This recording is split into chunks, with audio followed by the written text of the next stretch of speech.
Waiting. Ok. Vamos ver aqui mais alguns exemplos de relações matemáticas em conjuntos.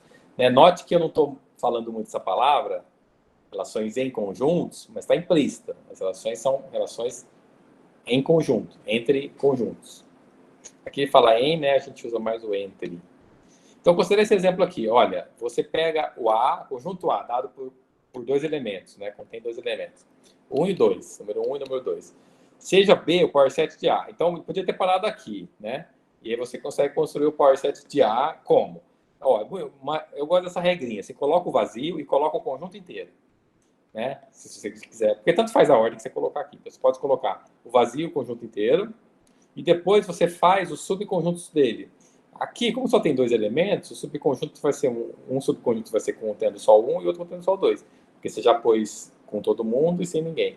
Acabou. Aqui você montou o power set do A. Ele vai ter, o A tem dois elementos, o power set de A tem 2 elevado a 2 elementos, ou seja, 4 elementos. Só não esquecer do vazio nem do conjunto todo, tá?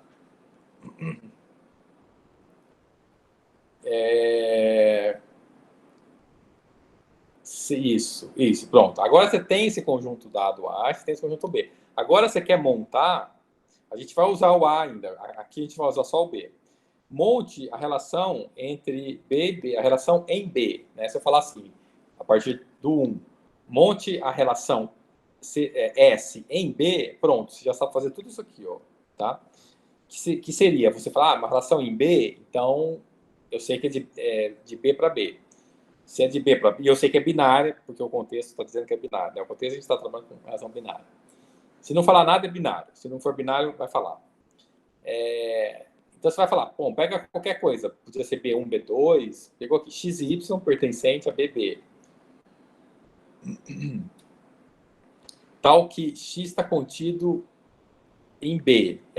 Porque do jeito que eu falei, desculpa, só consertar uma coisa. Do jeito que eu falei, seria sem essa condição aqui. Daí você montaria todas as possíveis combinações. Aqui, ele quer uma combinação especial. Ele quer um subconjunto, né? Ele quer um subconjunto do BB. É um conjunto tal que o primeiro está contido no segundo. Então, você vai ter que colocar aqui elementos que o primeiro está contido no segundo. Então, o vazio está contido no vazio? Sim, porque o vazio está contido em todos os conjuntos. Então, o primeiro elemento aqui é vazio, vazio. Quer dizer, aliás, os primeiros serão vazio e todos os demais. Então, vazio, vazio, vazio 1, vazio 2 e vazio 1, 2. Pronto, aqui você já montou 4 elementos dessa relação S. Alguma pergunta? Alguma dúvida?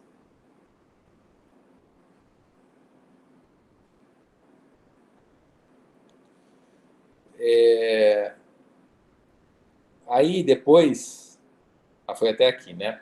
Isso. Aí você vai pegar o próximo elemento, que é o conjunto contendo 1. Vai acontecer algo também que todo o conjunto está contido nele mesmo. Porque lembra que para você saber usar o contido, por exemplo, vou até escrever essa parte aqui, vou escrever aqui, ó. O conjunto 1, que é qualquer conjunto, está contido nele mesmo, né? O conjunto está contido em 1. Por quê? Para você analisar se está contido, você tem que pegar o interior dele e ver se está dentro do interior desse aqui. Ou seja, está dentro. Então está contido, sempre está contido nele mesmo. Então, agora você vai pegar. O 1 está contido no 2? Não. O 1 está contido em 1, 2? Tá. Então o próximo elemento é o 1 contido no 1, 2. Depois, o 2 está contido em 2, por causa daquilo que eu falei. O 2 está contido no 1, 2. E depois o 1, 2 contido nele mesmo e acaba por aí. Porque a condição dessa relação podia ser uma relação. Podia ser a relação de todos os elementos. Se não tivesse isso aqui, ó, se isso aqui não tivesse isso aqui, você ia fazer todas as combinações. Vazio, vazio, até aqui. Daí, quando você fosse do 1, você ia vir para trás aqui. Ó. Você ia ter 1 vazio, 1, 2, que já não tem, né? Aqui, 1 vazio e 1, 2 não tem, né? Você pode, nessa ordem, você pode procurar que não vai ter. Mas isso se não tivesse essa parte. Como tem essa restrição a mais, então não são todas as combinações que entram. Então, S é uma relação em B. Uma das várias possíveis, tá? E esse é o primeiro exemplo. A gente vai ver mais alguns. Professor, Sim? mas por que tem que colocar vazio? Vazio, né? Vazio? Uhum. É o seguinte. Então, ótima pergunta. O vazio é um conjunto que ele tem muita coisa a se falar dele, né? Mas não tem nada. Ele é um conjunto que eu vou até colocar aqui na outra relação. Não tem nada aqui, ó. Abre chaves, fecha chaves, não coloca nada dentro. Então, embora não exista nenhum elemento no conjunto vazio, tem um axioma da matemática que diz que o conjunto vazio existe, tá? Isso aí é um axioma. Você não prova isso, porque é um axioma. O que eu quero dizer com isso? É que não tem nenhum elemento dentro do conjunto vazio, mas o conjunto vazio existe. Ele é um conjunto, ele é algo que você... se ele tivesse uma realidade física, assim, você poderia pegar, né? Se fosse uma caixa, por exemplo, é uma caixa vazia, mas você pode pegar a caixa e manipular a caixa. Então, a gente não está pegando, então para responder essa pergunta, eu não estou pegando os elementos de dentro do conjunto vazio, justamente porque não tem nada lá dentro. Eu estou pegando o conjunto vazio como um elemento do paraordenado, porque ele é um conjunto. Embora não tenha nada lá dentro, ele é tido como um conjunto.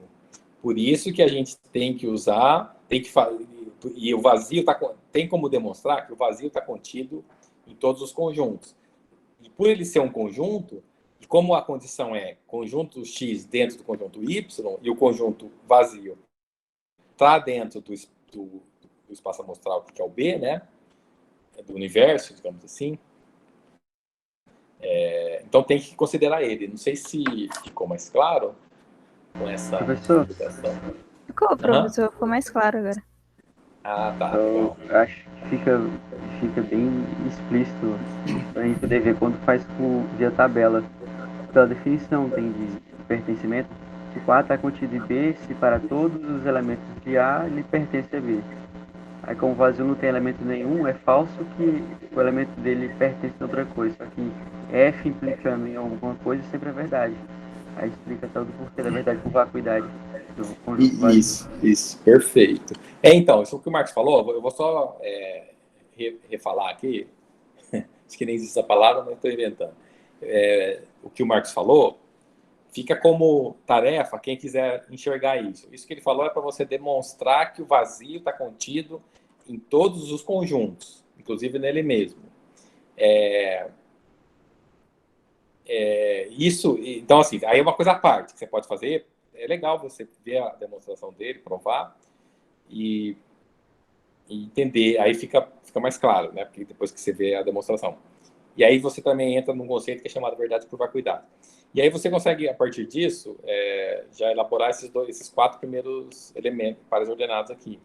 Eu estava respondendo a pergunta da Camila e então, eu respondi mais o porquê de colocar o vazio nos pares ordenados.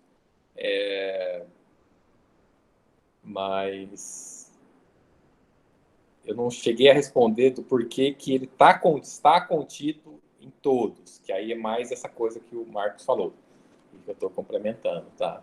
Então, talvez, porque às vezes a pergunta, ela tem, que nem a sua pergunta, ela tem 2 vertentes, né? Que pode ser, por que eu coloco o vazio no paraordenado, que foi mais o que eu expliquei, e depois o porquê que ele está contido, sabe? Então é bem legal, assim, é muito bom fazer as perguntas e a gente ampliar aqui o entendimento, sabe? E boa tarde, Gabriel. Boa tarde, professor. Boa tarde a todos também. Ok. Olha, bom, quem quiser perguntar, pode perguntar mais aqui, senão nós vamos para o exemplo 2, o segundo exemplo, em que... Deixa eu só ver se esse A...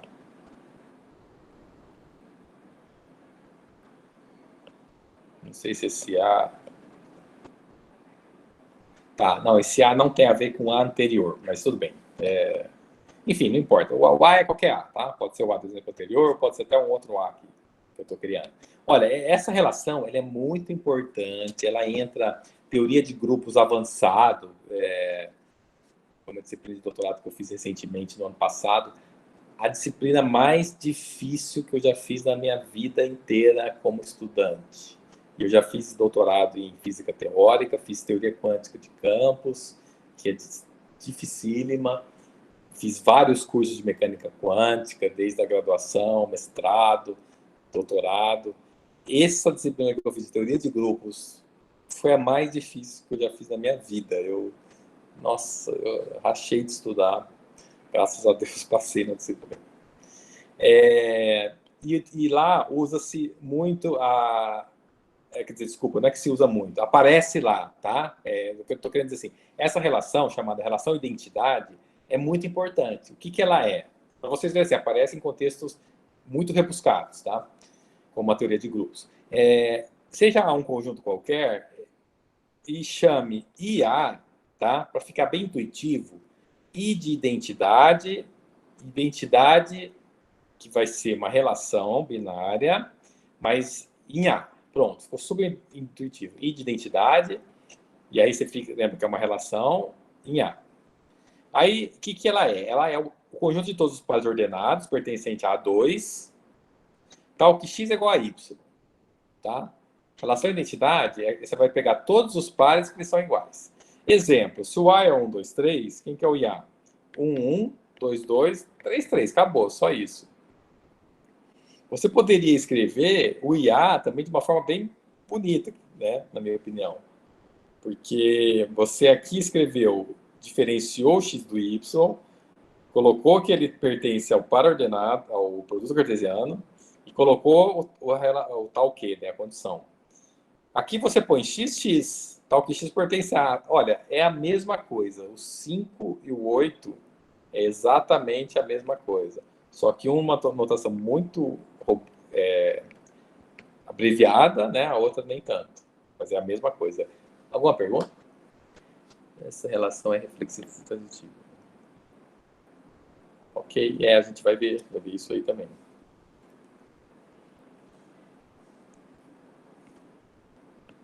Acho que é uma curiosidade mesmo, um pouco meio paralela, mas como que aparentemente é tão simples esse ponto que o senhor está mostrando pra gente em 5 se tornou uma coisa tão difícil para o senhor? Ah, não. Não, calma, deixa eu só falar uma coisa. Deixa eu só falar uma coisa antes. Dá para entender o que você está falando, mas o ruído seu está mais alto do que a sua voz. Não sei se você quiser apertar um botão aí, não sei se onde você está participando, mas se você fizer alguma coisa aí para melhorar, ajuda. Seu microfone está dando. Ou falar mais perto do microfone também. Por exemplo, se fosse na minha época, era computador, o desktop e o microfone você plugava, às vezes só de mexer no plug já tirava esse ruído, entendeu? Que era mais analógico. Mas, não, isso que eu te falei é o seguinte, não é que essa relação de identidade, no contexto de grupos, é difícil. Eu só falei duas informações independentes, que teoria de grupos é a coisa mais difícil que eu já vi, porque ele tem um grau de abstração surreal, entendeu? E aparece lá a relação de identidade, mas não é que a parte da identidade que aparece lá nem é difícil, até a parte fácil, porque é uma relação simples, né? Que é desse jeito aqui, ó, XX, né? Não tem muita dificuldade. Mas é que a disciplina como um todo ela é muito abstrata. Então, complicou. Agora nós vamos para o doutor, né? DR.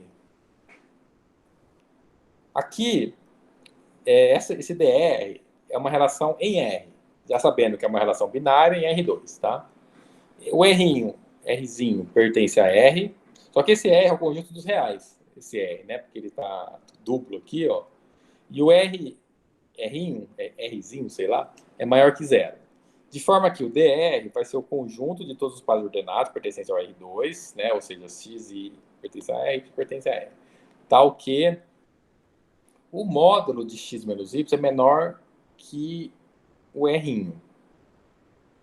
Então, como que você interpreta?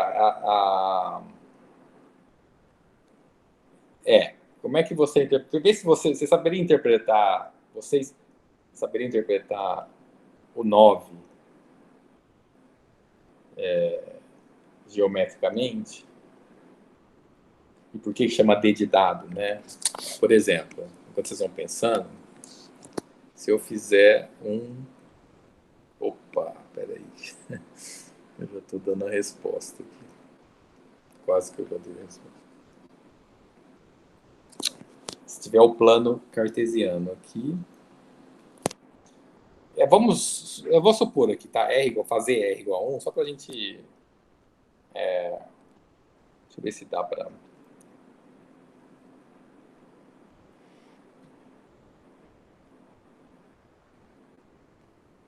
Ah, tá. Não dá... Não é bem... não vai dar para fazer isso que eu estou pensando aqui, não. Isso aqui é uma coisa que eu pensei agora. Mas dá para fazer talvez um. Ó, é porque você tem um disco aqui, mas na verdade o disco é achurado. Você tem um disco aqui com raio R, e aí você tem... Como é que eu digo?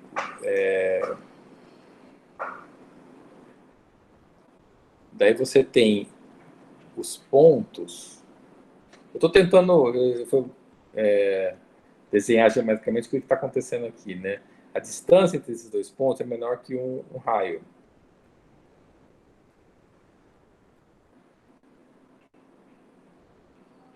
Ah, não, mas mas aí eu estou tentando desenhar, eu ia dizer que são todos esses pontos aqui, mas não é bem verdade, porque se você pegar um pontinho bem aqui e um pontinho bem para lá, eles vão dar uma distância maior que R, entendeu? É por isso que eu tô... Mas vou deixar como desafio para você e para mim também. Tá vendo aqui no desenhar a reta real.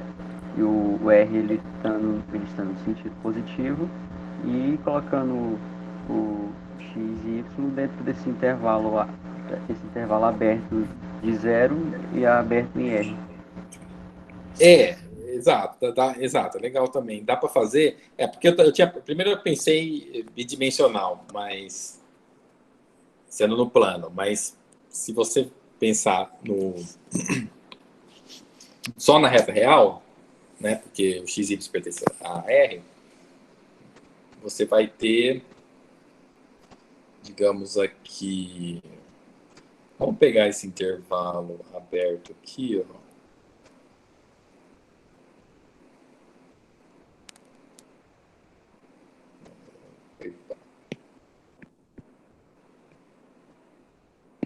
Tem um probleminha. Ele é dado em módulo, então pode ser negativo. Um ou outro, ou os dois.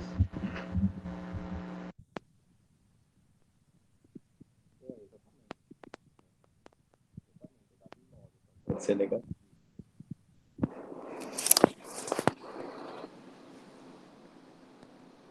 Por exemplo, você pegar essa distância entre esses pontos, é a distância R. Você pega dois pontos, tal, que a distância deles seja R.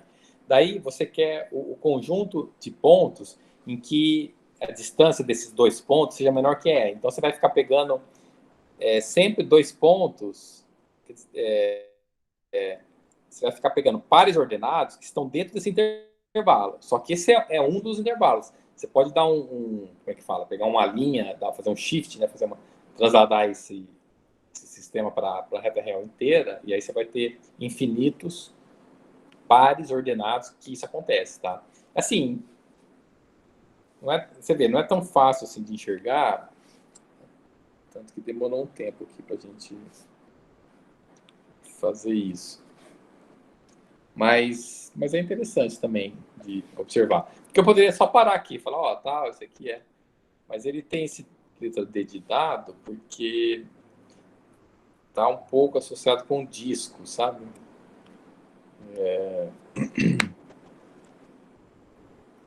Mas, enfim, DR é uma relação em R, tá? Se tiver mais alguma pergunta, ele pegou, vamos pegar o 3, o 3 é meio extenso, né? Mas tudo bem. Eu vou copiar ele aqui lá, levar ele para lá.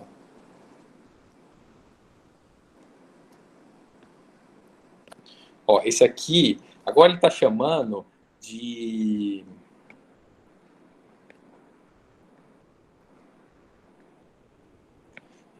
então tem uma coisa chamada assim, gráfico, ou grafo, né? Na verdade, é grafo, tá? Nesse contexto aqui, essa palavra, ela está querendo dizer grafo. Porque grafo, o que é grafo? Grafo é um objeto matemático que muito relacionado com relações, muito conectado com relações, tá? Porque, na verdade, que um grafo é assim, você tem vértices e arestas. E essas arestas podem ser direcionadas ou não. Aqui está, no caso, direcionado. Mas elas não precisam ter essa setinha aqui, tá? Podia ser só um tracinho aqui. Só falando assim, ó, esse aqui, esse vértice relaciona com esse vértice, mas não precisa ser nesse sentido, nesse sentido, né? Então, o vértice são os pontinhos, as arestas são os tracinhos. Isso é grafo, só isso. Quer dizer, só isso.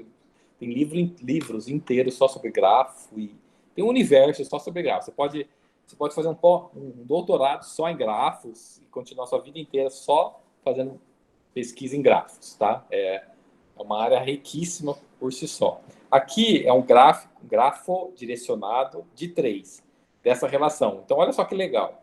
Faz assim, com essa hierarquia, que de baixo para cima, você vai aumentando o número de elementos. Então, aqui você tem nenhum elemento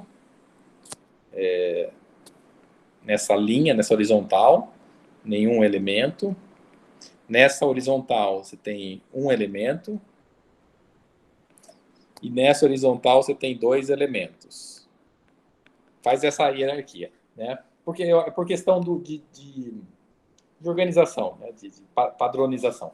E daí você faz, então aqui, evidentemente, a relação é desse aqui. Então, quais os conjuntos envolvidos? É vazio, 1, 2 e 1, 2. Então, você vai pôr o vazio aqui como um pontinho, nesse pontinho 1, nesse pontinho 2, e nesse pontinho o 1, 2.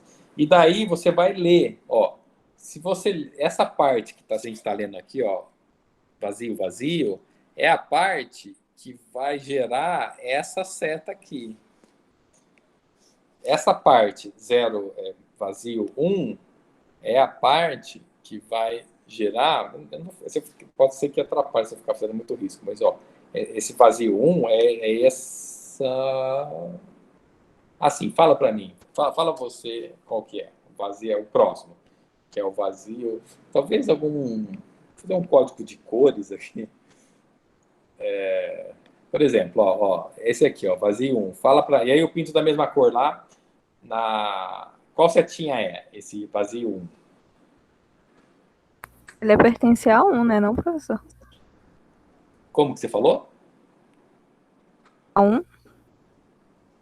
Você falou preferencial? Não. É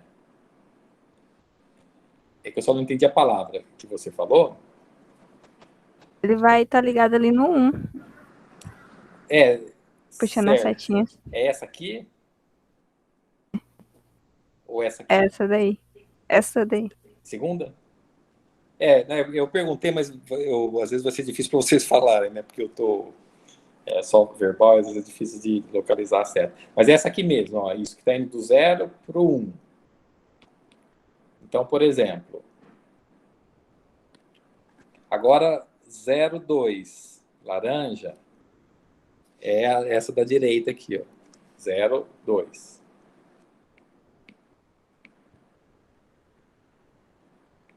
Agora, essa 0, 1, 2, é essa aqui, 0, 1, 2. Bom, acho que vocês entenderam já, né? Então, 1, 1. Então, essa 1, 1 é a que liga de 1 para 1, tá? É bem intuitivo. Ó. 1, 1, 2, 2, 1, 2, 1, 2, 2, 1, 2, 1, 1, 2. Pronto. Se você faz todas... Então, só essa informação gráfica, você tem essa informação aqui. Bem legal. Você tem só por esse grafo, né? Por esse grafo, você tem como montar o conjunto. Ou vice-versa. Pelo conjunto, você monta o grafo. E aí, tem muita utilidade ver isso por grafos, né? Aliás, assim, o grafo está aplicado na vida real, ao meu ver, de uma maneira bem profunda, porque tudo se liga a tudo, né? Se você for ver, por exemplo, o próprio espaço, ele é ligado ao seu vizinho, assim, se pegar um espaço quântico, assim, ele vai estar ligado ao seu vizinho, de certa forma. Vai ter um ponto que nem vai ter muito, quer dizer, a gente, da física agora, né? Não vai saber quanticamente falar o que é vizinho no espaço quântico, mas vai ter uma relação matemática, mesmo que não for vizinho na nossa concepção clássica, vai ter uma, na minha opinião, na minha visão, vai ter uma forma matemática, entendeu? E essa forma matemática, para mim, está relacionada com o grafo.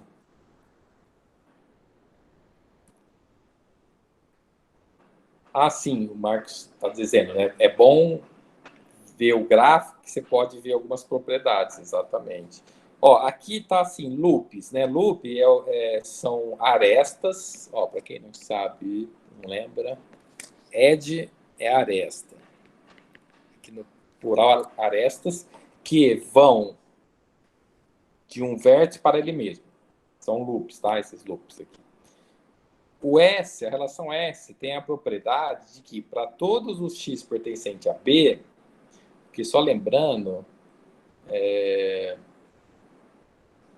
só deixa eu lembrar aqui, vocês, escrever, que S é uma relação de B para B, tá? Só para relembrar. Ele tem, então, veja só, olha que legal. Todos os x pertencentes ao conjunto B, você tem x pertence a S. Ou seja, S é reflexiva, tá? Então é chamada reflexiva. Importantíssima essa propriedade aqui. São três muito importantes. RST. Reflexiva, simétrica, transitiva. A antissimétrica, super importante também. Essas quatro são, diria assim, uma das mais importantes, né? Depois vai ter outras relações, outros tipos. Como que... Me fala vocês...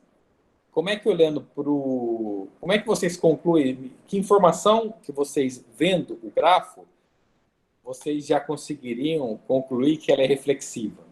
Como é que você extrai a propriedade reflexiva? Como é que você sabe que é reflexivo olhando só esse grafo? Como é que vocês fariam? Tá de ver a seta mostrando o elemento se relacionando com ele próprio. Em todos os pontos. Isso, como é que chama essa seta? Não sei. Não, sabe sim. Não tô lembrado. Não, tá aqui, ó. Ó, eu não vou falar. Como é que chama essa seta? Essa aqui. Loop. Isso. Então, você falou certinho, tá? Eu só a linguagem que eu tô para falar mais curto.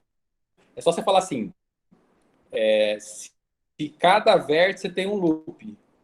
Se tem um loop em cada vértice, ó, tem loop aqui, tem loop aqui, tem loop aqui, pronto, é reflexiva. Vou até escrever isso aqui, ó. É reflexiva quando há um vértice em cada... Não, é um loop em cada vértice. Pode ter dois loops em um mesmo vértice?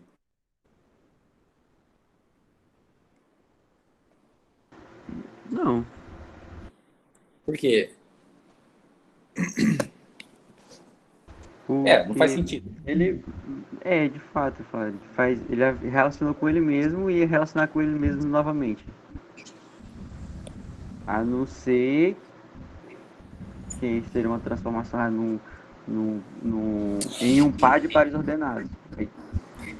Talvez, eu imagino isso. Eu diria assim, por causa daquela propriedade de conjuntos, que se você, ó, aqui, quando eu escrevo assim, eu estou colocando dois loops no mesmo vértice, que é o vértice x0. Mesmo que seja bem simples essa... Basicamente é o seguinte, ó, isso aqui, como é que ficaria o grafo direto disso? Ficaria assim, ó, tá? É só isso. Mas assim, então por que não vai ter dois loops? Por causa que você escreve assim, né? Ou seja, porque você não escreve com elementos repetidos no conjunto. Então, por isso que só tem um loop. É só uma pegadinha curiosidade, uma curiosidade pegadinha.